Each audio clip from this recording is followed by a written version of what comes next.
The U.S. and the G7 allies are holding an emergency meeting as Russia launches a new series of attacks in Ukraine. The renewed missile strikes that we're seeing, which Vladimir Putin has called retaliation after accusing Ukraine of terrorism for a bridge explosion that links Crimea and Russia. That's a key supply route for the Russians right now. Let's get some perspective from the experts. Joining me now is Andrei Dobriansky. He is the Director of Communications for the Ukrainian Congress Committee of America. Great, as always, to have you with us. You and I talked very, very early on when this conflict began, when the Russians invaded Ukraine. It felt as though the Ukrainians were picking up a lot of momentum and Putin was getting kind of pushed into a corner these last couple of weeks. These airstrikes prove that he is far from finished. Right. Well, I hear the term Putin being pushed into a corner a lot. I just want to remind people he's not even in his own room. He's in somebody else's room. So let's get him back into Russia. This is what the United States is helping Ukraine to do. What we are seeing over the last 24 hours, however, is an enormous amount, actually 48 hours with the strikes on Sunday as well, enormous amount of civilian targets, playgrounds, kindergartens. Just this morning, the last of several hundred miners who were stuck in a coal mine in President Zelensky's hometown, they were finally be able to get up the elevator after the electricity had been cut. So it's these kind of infrastructure hits we've been really seeing over the last 24 and 48 hours. So the U.S. has committed, once again, advanced air defense systems to send to help the Ukrainians. What is it going to take to end this for the Ukrainians and to finally push Russia out? That's the key word here, pushing Russia out. That's the only way this ends. It doesn't end any way other than making sure that Russia gets back to its side of the border. And then there's an enormous amount of reconstruction costs that is obviously going to cost Russia a lot of money, not to mention the justice that needs to be served. No matter what happens, genocide has been committed. We've all seen the pictures of children dying. We've seen the pictures of orphans. As of the rocket strikes in the last 48 hours, children have lost their parents who were just on their way to work during morning rush hour. These are the kind of things that are going to have to be prosecuted in some way. And we already know that Russia is on the line for shooting down a civilian airliner in 2014, and those costs still haven't been imposed. So this is going to be a long-term process of gaining justice for the world. But in the end, so long as the world keeps united, and we heard not just the United States, but Germany promising more aid, France, Spain, everybody reacting in a way that we're going to help Ukraine finally end this war. And what more do you want to see from the U.S., other experts, that the U.S. needs to be doing to take a major role in stopping this conflict? I think we're going to hear a little bit of that beginning today because the Senate is starting to debate the National Defense Authorization Bill. So all of these drawdowns that the president has done, these are already munitions that are in our stockpiles.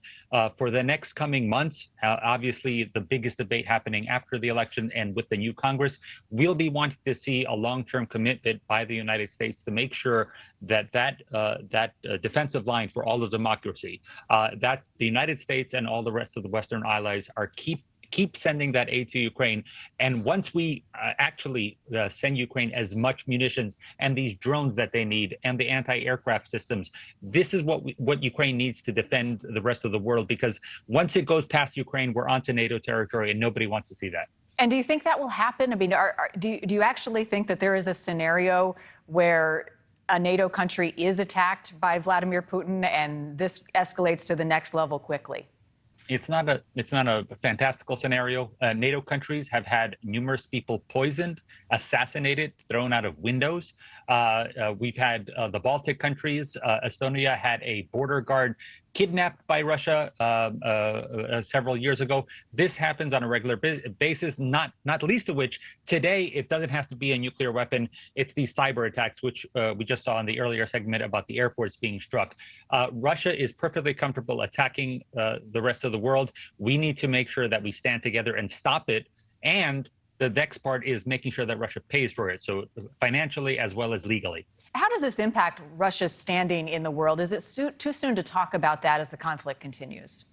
No, definitely not. And I think the rest of the world is actually very interested in the next conversation. We saw that with President Biden at the United Nations General Assembly, finally supporting a United States stance that we need to do something about the UN Security Council. I'm saying finally because massive parts of the world, like India, the Southeast Asia, where millions and millions and billions of people live, aren't necessarily represented at the highest levels of the United Nations, that they've been waiting for an opportunity for a large conversation to happen. And the fact that Russia currently sits on the United Nations Security Council and has a veto is something that's very troublesome for the rest of the world. Today, the United Nations is going to take up elections for the UN Human Rights Council, and this is the first time in many, many years that Russia will not have the opportunity to have a seat there. So this is a very positive news on that front. But we're talking about long-term institutional change that needs to happen so that Russia understands it cannot go on doing what it has been doing for decades now without any consequences. We talk a lot, Andre, about the battlefield, but these areas that Putin annexed or attempted to annex, a sham by many, what is happening in Ukraine's parliament right now to address the situation in these regions? How are they communicating with the citizens of these areas about the next steps and strategy for Ukraine?